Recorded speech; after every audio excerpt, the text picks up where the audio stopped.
society. We're gonna have our own shit, all right? And everybody's gonna be under us. That's the reparation that's coming. Go on. To meet the Lord in the air, and so shall ever we be, and so shall we ever be with the Lord. Right.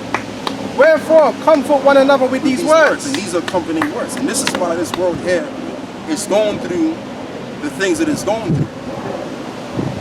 We talk about seeing plagues, like phenomenons happening. Yep. Like for example, the brother, the elder, pretty much put out there on how so there was this article that he put out there, and basically it spoke about the amount of what's those things called, man, where you can eat them. Locusts. There's going to be a lot of locusts hitting East Africa. It's going to be billions of locusts hitting East Africa. So all of this locust stuff that's going on, and these different phenomena in the heavens that are happening, all of that is a sign and an indication of the transition that's coming by, the change. Yeah. And this is why this world is going down and it's getting worse and worse and worse. Why? Because this world is going to come down and the new world is going to be sprung back up. Wow. That's what's happening. Transitioning to the kingdom of heaven, which is going to be us ruling the planet. Because see, the Chinese, they believe that they're going to be the next one. And they do everything by the book that they have set up. But they're not going to win. When these nations get into the Third World War, everybody's going to lose. Every nation is going to lose when they get into this Third World War. And it's going to be a lot of death out there.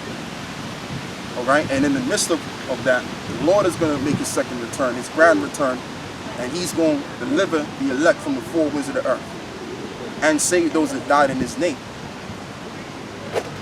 All right? As we just read in Thessalonians, the first chapter, the 4th verse. Let's read that again.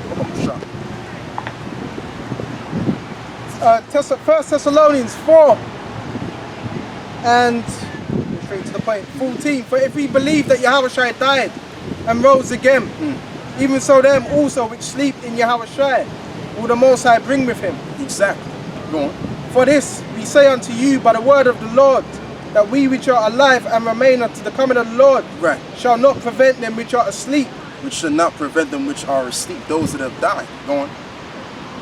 For the Lord himself shall descend from heaven with a shout, with the voice of an archangel, with the trump of the Most High, and the dead in Mashiach shall rise first. Right, and the dead in Christ, as it says.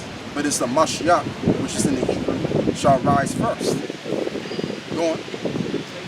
Then we which are alive and remain shall be caught up together with them in the clouds, to meet the Lord in the air, and so shall ever be with the Lord. And so shall we ever be with the Lord. So once we all come back together, that's going to be the government that's going to come down and descend back down from the earth and set up the physical kingdom on the planet. Because the kingdom of heaven is already set up as it stands. As the scripture says. Well, you got what I'm talking about. Right? Revelation 21. Okay, go on, bro. This is Revelation 21. And I saw a new heaven and a new earth. For the first heaven and the first earth were passed away. It's the first heavens that's going to pass away, meaning this society and the previous societies that came prior before this one. So all of this is going to pass away. And then the new kingdom is going to be set up. Go on, brother. The new heavens and the earth is going to be set up. Go on. And there was no more sea. And I, John, saw the holy city, New Jerusalem, coming down from the Most High, out of heaven, prepared as a bride adorned. Right, so John the Revelator saw the New Jerusalem. A holy city. A holy city.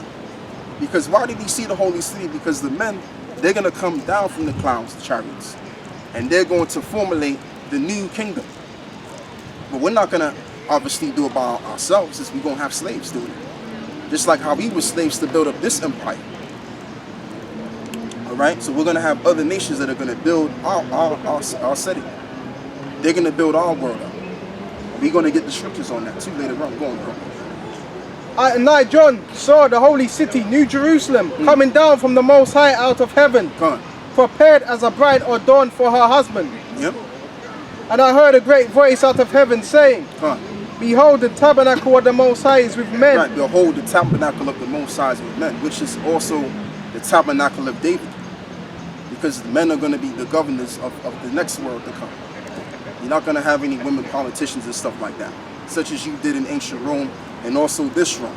It's all going to be men pretty much dealing with matters such as keeping the world in order and keeping their nation in order. Okay? So, like, we're going to read this again. Let's read about the New Jerusalem, brother. Revelation 21:2. And I, John, saw the holy city, New Jerusalem, coming down from the Most High out of heaven, prepared as a bride adorned for her husband. Yep.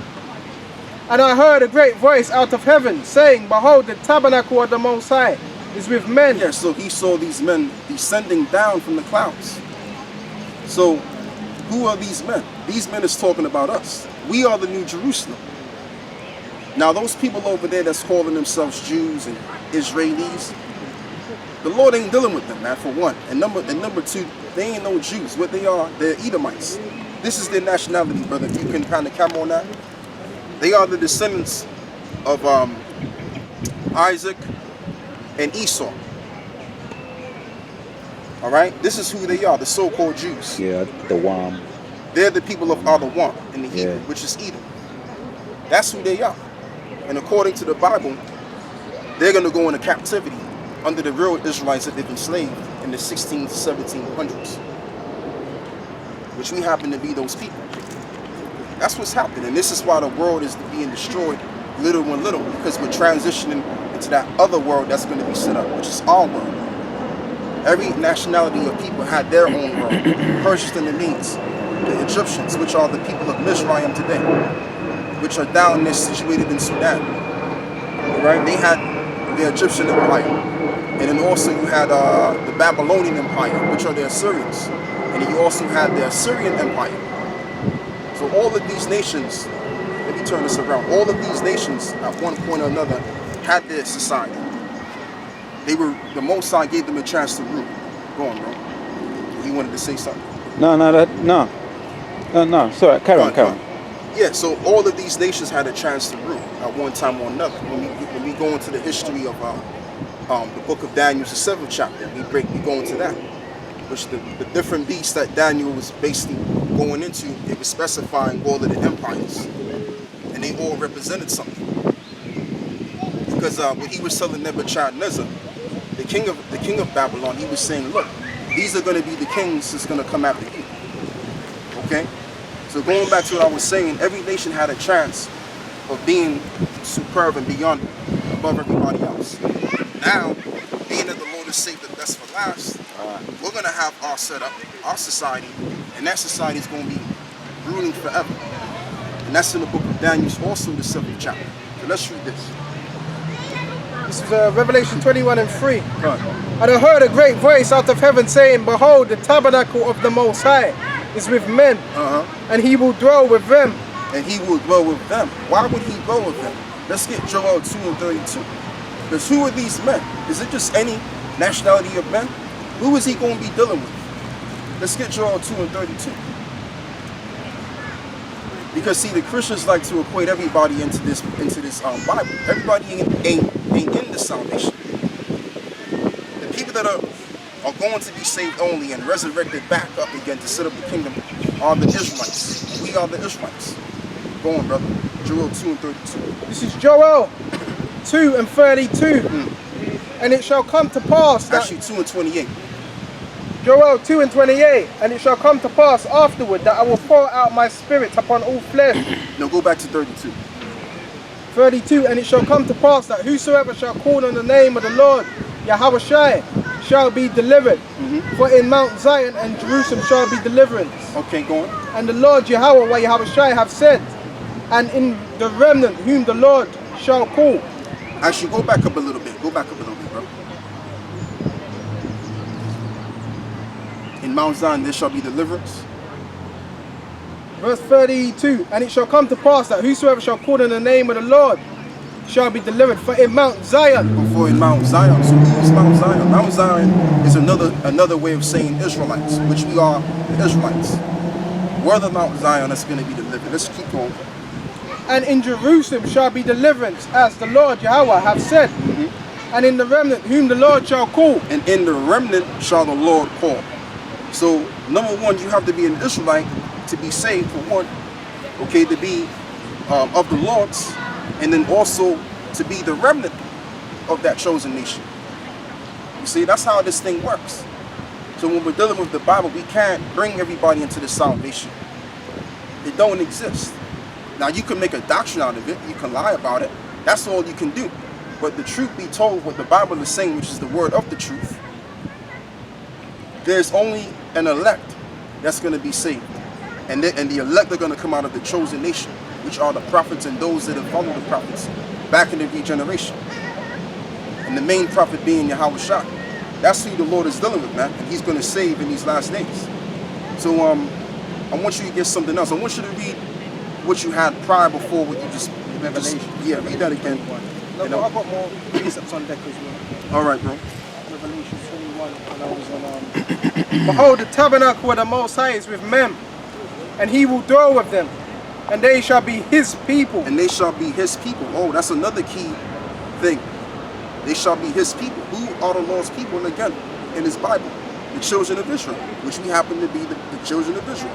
The so-called blacks, so-called Latinos, and Native American Indians. We are the Lord's people.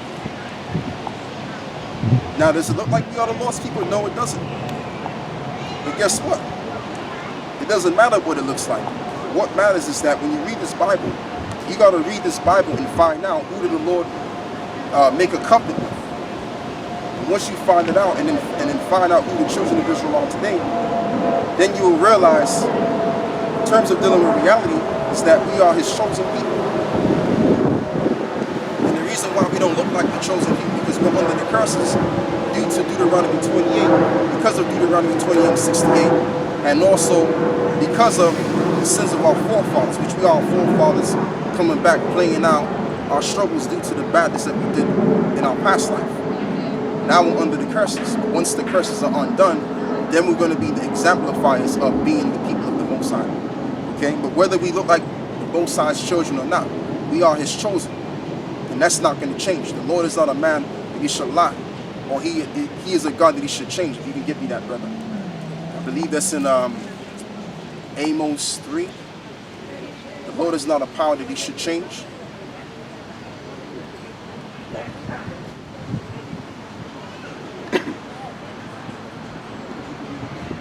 Right, he is not given to change, something like that.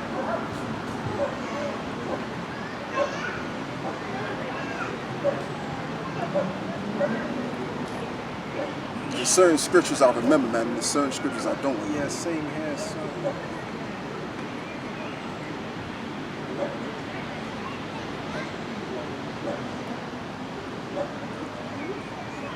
Hold on, we need to see something.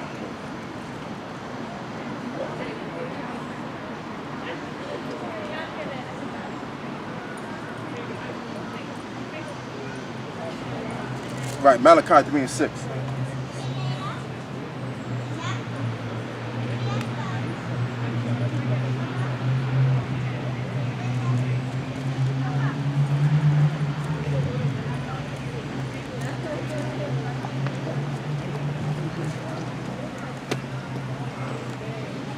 This is Malachi 3:6. For I am the Lord Yahawah Yahawashi. I change not. Therefore, ye sons of Jacob are not consumed. Right, so the Most High made a declaration through the prophet Malachi that he would not change, so that we are not consumed, because he already made a pact or a covenant with us already. So he's going to fulfill that which is of the covenant and the promise that he made with us. And that's going to be played out on the face of the earth. Alright? So if the Lord has not changed, then everything remains to be the same. When it comes to the relationship between the Most High and his people. Go on. So when it comes to also salvation, we're going to be the ones to be saved. Nobody else, no other race is going to be saved. They're going to go into slavery. Go on, brother. Even from the days of your fathers, ye are gone away from mine ordinances. Yeah, that's all I wanted, brother. Malachi. Back on Revelation 21. Oh. Continue. Yeah. Revelation 21 and 3. And the Most High himself shall be with them and be their power. And the Most High shall wipe away all tears. Right, and the Lord shall wipe away all tears from their eyes. And there shall be no more death, neither sorrow, nor crying, neither shall there be any more pain. Tell you what, brother, you break it down. I'm looking for something. So that's what Yahawashi is going to wipe away all tears. Okay? From their eyes, and there shall be no more death, neither sorrow, nor crying, neither shall there be any more pain. For the former things are passed away. And what's the former things? The things of this world, including what? Sin. Okay, because why does death come? Death comes, why? Because of sin. Sin, what is sin? Sin is transgression of the law. So when you break the law, this is why we die. This is why we wax old. You know, because of sin. You know, so it's telling you there's going to be no more pain, no more death. Why? Because we're going to be perfect. We're going to be keeping the law. And what's that going to bring? Perfection. You know, so we're not going to be subject to death. We're going to be living as immortals forever. But the other nations, they're going to have be subject to death. You know, because they're going to be going off. So them curses that are on us, they're going to go. These curses are going to come upon these other nations, and they're going to suffer what we're suffering now, because these curses are slowly coming off us, and they're coming on these other nations. You know, that's why you got Esau out here that were once a millionaire, whatever. They're out on the streets. Yeah, homeless. Homeless. You know, so the tables are turning. That's right. Yeah. It was like and all former things are passed away. Esau's kingdom, it's going to pass away. But this earth's still going to be here. It says in Ecclesiastes 1 and 4, the earth abideth forever. So it's talking about Esau's rulership. That's what's going to pass away. But this earth is to be ruled upon, because it tells you in 2 Ezra 6 and 54, this world was made for our sakes. What? To be ruled in righteousness. You know, so this is just an example of how we should not live while experiencing what? Good and evil. But more so evil, brother. More so evil. Yeah, that's it right there. Yeah, what I wanted you to get was Joel 2 and 27. That's what it was. But I want you to read, what is it, Revelations 21. Still loading me. This I'm on verse 5. Continue on what I was on. I'll go straight to Joel. Oh, you mean in Thessalonians, right? That's what you wanted to say. Oh, you in verse 5? Yeah. Okay, yeah, go on, read that. Revelation 21 and 5. And he that sat upon the throne said, Behold, I make all things new. Right. He that sat upon a throne, he said, Behold, I make things new. This is why it says also in Revelations that he will create what? A new heavens and a new earth. And also in the book of Isaiah 65, if I'm correct. So he's going to make all things new, including his people. He's going to refresh the earth and his people that he loves so dearly, which we happen to be those people. Go on, brother. And he said unto me, Write, for these things are true and faithful. And he said unto me, It is done. I am the Alpha and Omega. Right, he is the what is it, the beginning and the last. Go on. The beginning and the end. I will give unto him that is athirst of the fountain of water, of life freely. Which is this truth. Go on. He that overcometh shall inherit all things. Right, and that's the elect. The elect are going to overcome all things. Go on. And I will be his power, and he shall be my son. Right, and what is it? Read that again. He that overcometh shall inherit all things. Come on. And I will be his power, and he shall be my son. And we shall be his son. So that's what we got coming towards, man. Now, like I said, that's reparation is in itself, and just being reconciled with your heavenly Father.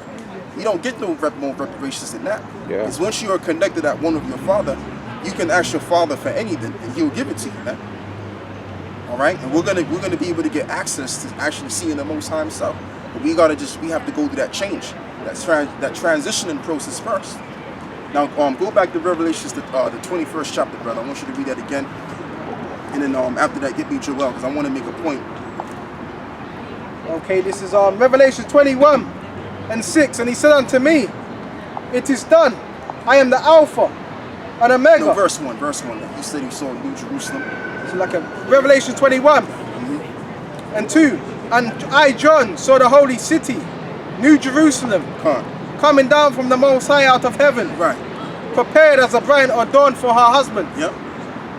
And I heard a great voice out of heaven saying, behold, the tabernacle of the Most High is with men, and he will dwell with them. And he will dwell with them. And why more so will he dwell with them?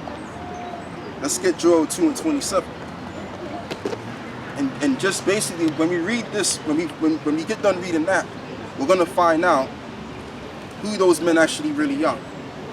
And this is for those that are new to this truth, those that have a Christianized mindset and thinking that everybody's going to be saved when in fact they're not. And the Lord ain't amongst the other nations.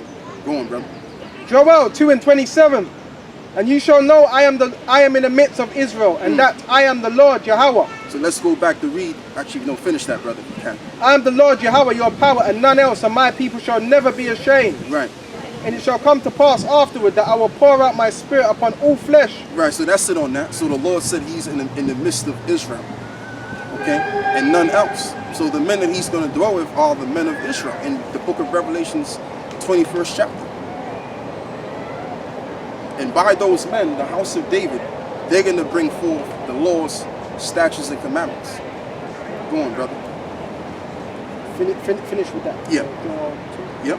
Revelation 21. You still want Revelation? Because I've got more meat. I've got Ezekiel 36 that the Lord shall be given in that place. We'll get that later on. We'll get that later on. Come on, stay on Revelation 21. Come on. Right, this is on Revelation 21 and 2. And I, John, saw the holy city, New Jerusalem, coming down from the Most High out of heaven, prepared as a bride adorned for her husband. And I heard a great voice out of heaven saying, behold, the tabernacle of the Most High is with men. Right, the tabernacle of the Most High was with men. Go on. And he will dwell with them, and they shall be his people. They shall be his people. So who are his people again?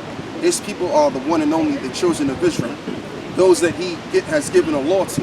When Moses was in Mount Sinai for 40 days and for 40 nights. That's in the book of Ezekiel, I believe, is the 24th chapter, I believe it is, if I'm correct on that. So now what we're going to do is we're going to go to Ezekiel 36, because first and foremost, in order for us to show forth the laws to these other nations, the laws would have to be imprinted in our inward parts. So we can show the perfect example as to why we should keep these laws and follow in the ways of the Most High in righteousness. Go on, brother. Okay, Ezekiel 36 and go straight to 24. And for I will take you from among the heathen. And I will, see, check this out. I will take you from among the heathen. So I thought God was going to save everybody. I thought the Most High was going to save every single nation that believed in him. No, it says the Lord will take us from among the heathen. Why? Because according to the curses in Deuteronomy 28, we will be scattered amongst the heathen and outside of our land. Go on. I will take you from among the heathen and gather you out of all countries. Right, and to gather you out of all the countries. So hold what you got. Let's get Jeremiah 16, verse 14. He's back. Steroids, man. Steroids. Yeah, that's true. Yeah. Some real high quality, good stuff. No, of course, because you can't. That exercise he's doing, you have to have. Yeah. Esau don't really do nothing unless he takes something, man. No. In all them combat sports, you know. Jeremiah 16. He might be a Jake though. He could be one of them Russian Jakes. You know what, bro? I get them mixed up, man. As I say, 16. Listen, man. When we get spiritual No, it's power, Jeremiah 16. It's Jeremiah 16. make him stand still. He can't move. Yeah. With the power of the mind, you know. Yep. All that right. you can Waste. Jeremiah 16 and 14. Therefore, behold, the days come, saith the Lord Yahawah, that it shall no more be said that the Lord Yahawah liveth, that brought thee up, And brought thee up. I put up the children of Israel out of the land of Egypt. Right? But the Lord Yahawah liveth, that brought ye up, the children of Israel, from the land of the north, and from all the lands whither I have driven them. And I will bring them again into their land. Right, and I will bring them again into their land. So, basically, when Yahawashi makes a second return, he's going to gather all of the elect from all of the countries that were scattered abroad. And this is why when we read the previous precept that you was reading, go and get that, brother. Ezekiel 36 and 24. For I will take you from among the heathen and gather you out of all the countries. Yep. And I will bring you into your own land. And I will bring you into your own land. So when the ships coming through this realm, when the ships enter into this realm, because Yahawashi, he's not going to just come alone. He's going to come with the whole host, right? And these chariots are going to do their job. they're going to beam up the elect and deliver them back home. But we're going to be up there until the dust is settled, because it's going to be a war that these nations have to fight. All right? So once these nations get done fighting and blowing themselves to smithereens, then we're going to come back down and set everything in order and enslave these nations that remain alive. And those that have died in this war and died of a nuclear destruction, they're going to be born again as newborn babies, and they're going to be born into captivity. This is the intent of the Heavenly Father. This is prophecy playing out in this reality. Okay? And that's all going to happen. And what's also going to happen too, prior before all of this takes place, as I've explained, they're going to bring in the mark of the beast. The mark of the beast is going to be mandated, where everybody has to wear a microchip. And that's the prophecy that we keep emphasizing on, because that's the last prophecy of the war. And that's the reason why we're still here in this war today, because all of the prophecies has to play out. Alright? What did Yahawashi say? What did he tell his disciples? He told them, because they asked Yahawashi, when is it going to be the time when you're going to make your return? And he broke it down to them. He said, you're going to have wars, and you're going to have wars and rumors of wars, and you're going to see commotions, and you're going to see signs in heaven. And we're in that time. And even the uproars of the people. That's it. What is it? Ezra the 9th chapter. Okay? So when all of these things take place, know that I'm at the door.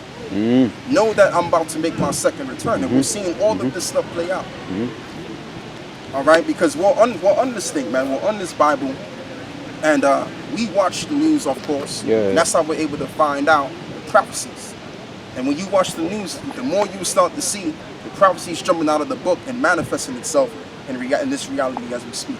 So this is why we know exactly, definitively, that we're at the end. And this society ain't gonna go for another 20 years. We know this to be exact, because it's too much prophecies that's coming out of this book, man. Okay, go on, brother. Ezekiel 36. And this is why we definitively know the Lord is gonna come back and set us up to rule this planet. Again, like I said, the Chinese, they think they're gonna be the next to rule.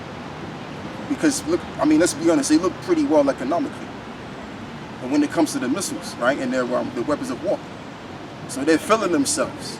They're licking their lambs and everything, thinking that they're gonna run this thing. But no, the Lord got something for them, pursuant to the book of Joel the 3rd. What is it, the 2nd chapter? I'll tell you what, brother, hold that. Get me Joel the 2nd chapter. Because the Lord is going to set all of these nations up to the value of what Jehoshaphat, and prepare these nations for war. We're going to look up these words in this right here. So yeah, read what you got. So like, what was it you wanted, Joel? Yeah, Joel the 2nd chapter. 2nd chapter. Yeah. Blow ye, Joel 2. Blow ye the trumpet in Zion. Sound an alarm in my holy mountain. Let all the inhabitants of the land tremble. For the day of the Lord Yahawashi cometh, for it is nigh at hand. A day of darkness and of gloominess, a day of clouds. I think no, Joel, get Joel 3. Just Joel chapter 3. Start at. You know where it says proclaiming war amongst the Gentiles. That's the one right there. Joel 3 and 9. Proclaim ye this among the Gentiles. Right. Prepare war. Wake up the mighty men. Right. So prepare war. Wake up the mighty men.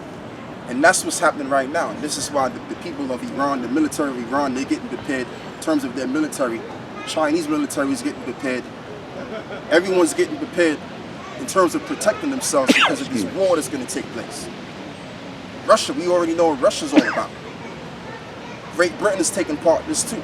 So all of the military powers of each and every country, they're getting prepared and ready for war, because wartime is about to take place. And they're already fighting down there in, what is it, between the Chinese and the Indians. There's issues going on over there. So everything is going to trickle down to this absolute great war. That's ready to happen. So again, I say, are the Chinese going to be the next to rule? No. Because according to the Bible, the Lord is going to set these nations in order to fight this war, and they're going to blow each other to smithereens. And when that happens, this society is going to be no more. Okay? And the society, the next society that the Lord has in store, is going to be prepared and to be made manifest on this earth. And we're going to be the governors of that next world. Go on, brother. We're going to read this first. All the men of war draw near. Let them come up. Beat your plowshares into swords. In other words, do away with your agriculture. Because at once upon a time or another, these countries were much more poorer, and they were basically more agriculturally based. Okay? So the Lord is saying, put away with, not the Lord, but Joel is saying, put away with all of that. And use these weapons for war. In other words, build on your arsenal. Go on, brother. And your pruning hooks into spears. Right. Let the weak say I'm strong. Let the weak say that I'm strong. So all of these countries that were once poor at one time, they're going to be economically superior and militarily-wise superior. Like we know China was poor country at one time. We know Russia was poor at one time. All right? And all of these other countries, now they're looking far superior. That's why it says in the book of Isaiah 14 that they shall, what is it? I'll tell you what, brother, I was going to get that as well. Sorry for having you jump around, man. I love it. It keeps me on my P's and Q's. Come. Isaiah 13. So all of this stuff that's going on in this world today concerning these nations, getting themselves prepared for this nuclear war, it's all scriptural. It's all scriptorial. People say a lot about the Bible. The Bible, you know, it's a 1,000+ year old book. It doesn't matter the day. It does matter the day because the prophecies that were spoken thousands of years ago, it's happening right now. While you're watching your EastEnders and your Coronation Street and doing as you may, prophecies are happening out of this book. Go on, brother. Isaiah 13 and 4. The noise of a multitude in the mountains, like as of a great people. A tumultuous noise of the kingdoms of nations gathered together. The Lord Yahawah of hosts mustereth the hosts of the battle. It says the Yahawah of hosts. What is it? Mustereth the hosts to the battle. In other words, the military powers he's getting them prepared for war. He's gathering them together, putting them in their different places in areas. Okay, go on, bro. They come from a far country. And what is this talking about? They come from a far country. That's why you have intercontinental ballistic missiles. They're going to come from a far country and go to another country and hit that country where it needs to hit. Go on. From the end of heaven, even the Lord Yahawah, and the weapons of his indignation. And the weapons of his indignation. So one may say, well, this God is very destructive. No, this is a God of peace. But what he's doing is he's going to cleanse all of this nonsense and start all over again. Because we need to reset anyway. Let's face it, man. The air is polluted, the waters are polluted, the whole earth is polluted. So the cleaning agent is going to be the fire. And that's when those nations are going to get involved in that world war and blow this bad boy up and clean this whole entire earth. So we can be ruling in a pristine, clean earth. Instead of dealing with this nonsense out here. Go on, bro. And the weapons of his indignation to destroy the whole land. Right, and his weapons of his indignation to destroy the whole land. And based on the Bible prophecy, as most people are coming down to now, including these Christians as well, they've come to accept the idea that Babylon the Great, spoken of in the Bible, is America. But prior before then, we was already teaching that. He was already teaching that America's Babylon the Great. So according to the Bible, Babylon the Great is going to be destroyed off the face of the map. Because all of these nations, including the allies of America, which is these European countries, they're going to turn on America. That's in the book of Revelations, the 17th chapter. Go on, bro. Continue wellwards. Verse 6. How ye, for the day of the Lord Yahawashi is at hand. He shall come as a destruction from the Almighty. Okay, go on. Therefore all hands shall be faint, and every man's heart shall melt. And they shall be afraid, pangs and sorrow shall take hold of them. They shall be in pain as a woman that travaileth. They shall be amazed one at another. Their faces shall be as flames. Right, because they're going to get burned up. That's why their face is going to be as flames, man. And when they see those missiles coming, they're going to be very scared and nervous. They're going to be shook themselves. So the Lord